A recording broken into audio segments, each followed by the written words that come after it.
ಇಂದು ಅಖಿಲ ವಿಶ್ವ ಧರ್ಮಸಭೆಯು ಶ್ರೀ ಸಾಮಾನ್ಯರ ದಿನವನ್ನಾಗಿ ಆಚರಿಸುತ್ತಿದೆ.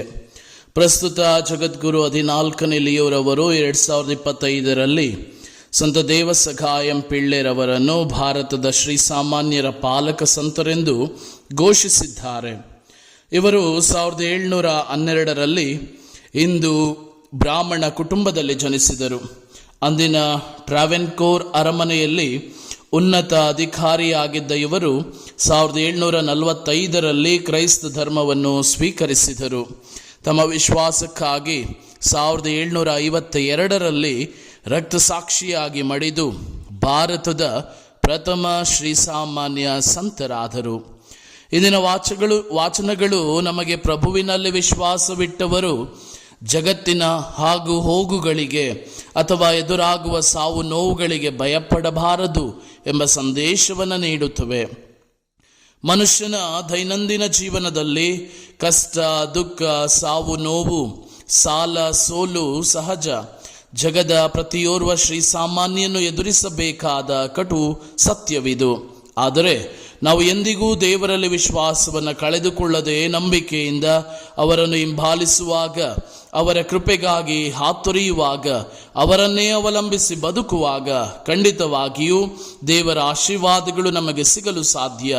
ಇಂದಿನ ಈ ವಿಧಿಯಾಚರಣೆಯಲ್ಲಿ ನಾವು ಪಾಲ್ಗೊಳ್ಳುವಾಗ ಶ್ರೀ ಸಾಮಾನ್ಯರಾದ ನಮ್ಮೆಲ್ಲರ ಉದ್ದೇಶಗಳನ್ನು ಬಲಿಪೀಠಕ್ಕೆ ಸಮರ್ಪಿಸುತ್ತಾ, ನಮ್ಮ ಅಗತ್ಯತೆಗಳಿಗಾಗಿ ಭಿನ್ನಯಿಸುತ್ತಾ ಭಕ್ತಿಯಿಂದ ಗುರುಗಳೊಂದಿಗೆ ಸೇರಿ ಬಲಿಪೂಜೆಯನ್ನು ಅರ್ಪಿಸೋಣ. ದೇವರು ನಮ್ಮೊಂದಿಗಿದ್ದರೆ ಯಾರು ನಮ್ಮನ್ನು ವಿರೋಧಿಸಲಾರರು? ಭಯದಿಂದಲೇ ಮೃತನಾದ ಎಂಬ ಮಾತು ಭಯಪಡುವವರ ಬಗ್ಗೆ ಸತ್ಯವಾದುದು. ಭಯ ಸೋಲಿಸುತ್ತದೆ, ಸಾಯಿಸುತ್ತದೆ. ಭಯದಿಂದ ನಕಾರಾತ್ಮಕವಾಗಿಯೇ ಹೆಚ್ಚು ಭಯಪಡುವವನಲ್ಲಿ ಆತ್ಮವಿಶ್ವಾಸದ ಕೊರತೆ ಇರುತ್ತದೆ. ಭಯಪಡುವವನು ತಾನು ಸೋಲುತ್ತಾನೆ, ಇತರರನ್ನು ಸೋಲಿಸುತ್ತಾನೆ, ತಾನು ಸಾಯುತ್ತಾನೆ ಹಾಗೂ ಇತರರನ್ನು ಸಾಯಿಸುತ್ತಾನೆ. ವಿಜ್ಞಾನಿಗಳ ತಂಡ ಒಂದು ಭಯದ ಬಗ್ಗೆ ಸಂಶೋಧನೆ ಮಾಡುತ್ತಿತ್ತು. ಭಯದಿಂದ ಮನುಷ್ಯ ಸಾಯುತ್ತಾನೆ ಎಂಬುದನ್ನು ಅವರು ನಿರೂಪಿಸಬೇಕಾಗಿತ್ತು. ಹೀಗೆ ಒಂದು ದಿನ ವಿಷದ ಸೂಜಿಯನ್ನು ನೀಡಿ ಸಾಯಿಸಬೇಕೆಂದು ಮರಣದಂಡನೆಯ ತೀರ್ಪು ಪಡೆದಿದ್ದ ಅಪರಾಧಿಯೊಬ್ಬನ ಮೇಲೆ ತಮ್ಮ ಪ್ರಯೋಗವನ್ನು ಮಾಡಲು ಆ ತಂಡ ನಿರ್ಧರಿಸಿತು. ನಿಗದಿತ ದಿನಾಂಕದಂದು ಕೈದಿಗೆ ಚುಚ್ಚುಮದ್ದು ನೀಡುವ ಸಮಯವನ್ನು ತಿಳಿಸಲಾಯಿತು.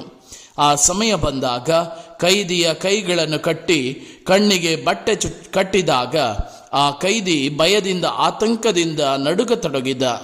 ಈಗ ಆತನನ್ನು ಮರಣದಂಡನೆಯ ಕೊಠಡಿಗೆ ಕರೆದುಕೊಂಡು ಹೋದ.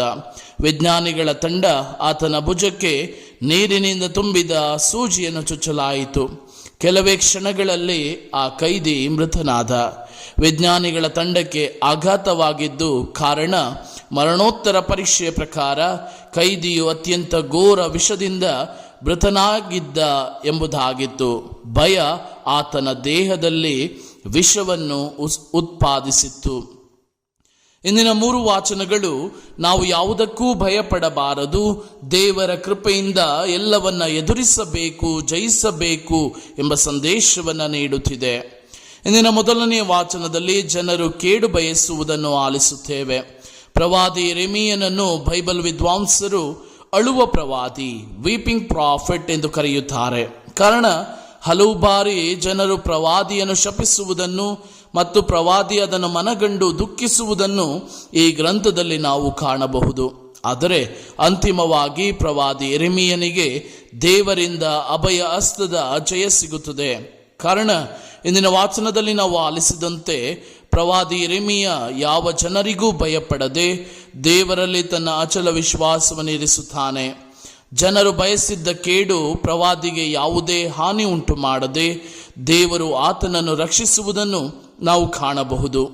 ತಂದೆ ದೇವರು ನಮ್ಮೊಂದಿಗಿದ್ದಾಗ ಯಾವ ಕೇಡು ನಮ್ಮ ಬಳಿ ಬರುವುದಿಲ್ಲ, ಏಕೆಂದರೆ ದೇವರು ನಮಗೆ ಅಭಯವೂ ಆಶ್ರಯವೂ ಆಗಿದ್ದಾರೆ. ಇಂದಿನ 2ನೇ ವಾಚನದಲ್ಲಿ ಸಂತ ಪೌಲರು ನಮಗೆ ಮೊದಲನೇ ಆದಾಮನ ಪಾಪದ ಪರಿಣಾಮವನ್ನು ಮತ್ತು 2ನೇ ಆದಾಮ ಪ್ರಭು ಯೇಸುವಿನ ವಿಧೇಯತೆಯ ಪರಿಣಾಮವನ್ನು ವಿವರಿಸುತ್ತಾರೆ. ಹಾಗಾಗಿ ನಾವು ಪಾಪಕ್ಕಾಗಲಿ ಮರಣಕ್ಕಾಗಲಿ ಹೆದರುವ ಅವಶ್ಯಕತೆ ಇಲ್ಲ.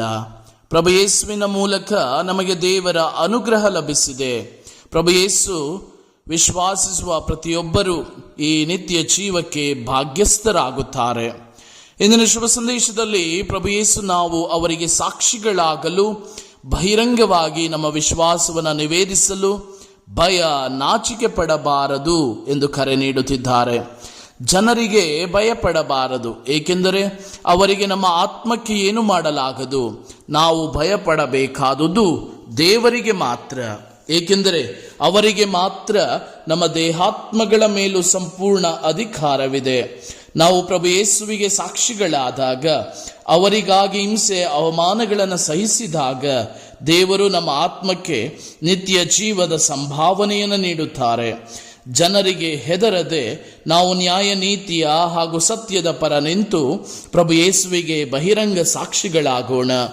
ಪ್ರಭು ಯೇಸು ತಮ್ಮ ಶಿಷ್ಯರಿಗೆ ಮಾತುಗಳನ್ನು ಎಚ್ಚರಿಕೆಯಾಗಿಯೂ ಮುಂಜಾಗರೂಕತೆಯಾಗಿಯೂ ನುಡಿಯುತ್ತಾರೆ. ತಮ್ಮ ಸ್ವರ್ಗಾರೋಹಣದ ನಂತರ ಶಿಷ್ಯರಿಗೆ ಬರಲಿರುವ ಕಷ್ಟ ಸಂಕಷ್ಟಗಳ ಬಗ್ಗೆ ಪ್ರಭು ಯೇಸುಗೆ ಮೊದಲೇ ತಿಳಿದಿತ್ತು. ಹಾಗಾಗಿ ಅವರನ್ನು ದೃಢಪಡಿಸಲು ಪ್ರಭು ಇಚ್ಛಿಸುತ್ತಾರೆ. ಮುಂದೆ ಶಿಷ್ಯರು ಪ್ರಭು ಯೇಸುವಿನ ಇಚ್ಛೆಯಂತೆ ಯಾರಿಗೂ ಹೆದರದೆ ಬಹಿರಂಗ ಸಾಕ್ಷಿಗಳಾಗುತ್ತಾರೆ. ಪ್ರಭುವಿಗಾಗಿ ತಮ್ಮ ಪ್ರಾಣವನ್ನೇ ಅರ್ಪಿಸುತ್ತಾರೆ. ನಾವು ಸಹ ನಮ್ಮ ಜೀವನದ ಹಾದಿಯಲ್ಲಿ ಯಾವ ಕೇಡಿಗೂ ಹೆದರದೆ ಧೈರ್ಯದಿಂದ ಮುಂದೆ ಸಾಗೋಣ. ಸಂತ ದೇವ ಸಖಾಯಂ ಪಿಳ್ಳೆಯವರಂತೆ ಪ್ರಭು ಯೇಸುವಿಗಾಗಿ ಪ್ರಾಣ ತ್ಯಾಗಕ್ಕೂ ಸಿದ್ಧರಾಗೋಣ.